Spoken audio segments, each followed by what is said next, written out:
అరకులోయలో పర్యాటక ప్రాంతాలు తెరుచుకున్నాయి. మోంతా తుఫాన్ ఎఫెక్ట్తో గత 4 రోజులుగా మూసి ఉన్న బొర్ర గుహలు, అలాగే ట్రైబల్ మ్యూజియం, పద్మాపురం గార్డెన్స్, చప్రాయి జలపాతం మొదలగు పర్యాటక ప్రాంతాలు కూడా పర్యాటకులకు అందుబాటులోకి వచ్చాయి. అరకు ఘాట్ రోడ్ను పూర్తిగా తెరిచి అన్ని వాహనాలను అనుమతిస్తున్నారు. ఇదే అంశానికి సంబంధించి కూడా మరిన్ని డీటెయిల్స్ అందించడానికి మా కరెస్పాండెంట్ చంద్రశేఖర్ సిద్ధంగా ఉన్నారు. చంద్రశేఖర్, చెప్పండి, అరకు లోయకు సంబంధించి కూడా పర్యాటకులకు అనుమతిస్తున్నారు. అక్కడ ఎలాంటి చర్యలు తీసుకుంటున్నారు? అక్కడ ఉన్నటువంటి పరిస్థితి ఏంటి?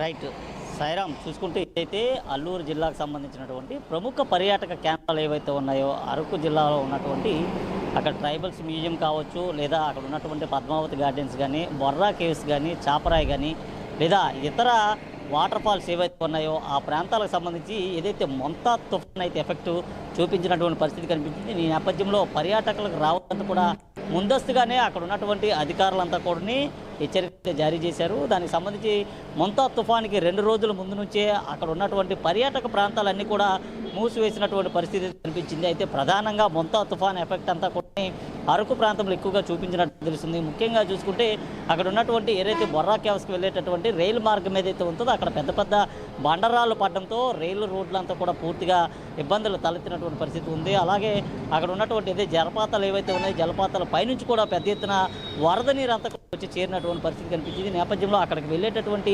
పర్యాటకులకు అడ్డుకునేందుకు పోలీస్ సిబ్బందిని కూడా నియమించినటువంటి పరిస్థితి కనిపించింది. ముఖ్యంగా ఇప్పటికే ఏదైతే అక్కడ ఉన్నటువంటి జలపాతాలు కావచ్చు, ఇతరత్ర చాపరాయి కానీ, లేదా ఇతర జలపాతాలు ఏవైతే ఉన్నాయో ఆ జలపాతాల్లో ఇప్పటికే చాలా వరకు కూడా పర్యాటకులంతా కూడా ఇబ్బందులు ఎదుర్కొన్నటువంటి పరిస్థితి ఉంది. ఈ నేపథ్యంలో భారీ వర్షాల కారణంగా పర్యాటకులకు ఎలాంటి సమస్యలు తలెత్తకుండా అధికారులు అయితే చర్యలు తీసుకోవడంతో పాటు వాటిని తెరిచి మూసివేసినటువంటి పరిస్థితి కనిపించింది. అయితే పూర్తిగా మొంతా తుఫాన్ ఎఫెక్ట్ అంతా కూడా ఇక్కడ నుంచి దాటి వెళ్ళిన తర్వాత 2 రోజుల అనంతరం కూడా ఏదైతే అరకు ప్రాంతంలో ఉన్నటువంటి పర్యాటక ప్రాంతాలన్నీ కూడా ఒక్కొక్కటిగా తెచ్చుకోవడం ప్రారంభించినట్లుగా తెలుస్తుంది. ముఖ్యంగా చూసుకుంటే అరకు ఘాట్ రోడ్డు ఏదైతే ఉందో అరకు నుంచి పాడేరు లేదా ఎస్కోట నుంచి అరకు వెళ్ళేటటువంటి ఈ రోడ్లు ఏవైతే ఉన్నాయో ఆ రోడ్డు పైన పెద్ద పెద్ద బండరాళ్ళు, చెట్లు, కొమ్మలు కూడా విరిగిపడినటువంటి పరిస్థితి ఉంది. వాటన్నింటినీ కూడా పూర్తిగా తొలగించిన తర్వాత వాహన రాకపోకలు కూడా అధికారులు అయితే పూర్తిగా పర్మిషన్ ఇచ్చినటువంటి పరిస్థితి కనిపించింది. నేపథ్యంలో పర్యాటక ప్రాంతాలన్నీ కూడా ఒక్కొక్కటిగా తెరుచుకుంటున్నాయి. మరలా కూడా రానున్నటువంటిది ఏదైతే చలికాలం అని చెప్పుకోవాలి, చలికాలంలో పెద్ద ఎత్తున కూడా పర్యాటకులంతా కూడా అరకు అందాలను తిలకించేందుకు వస్తుంటారు. అరకు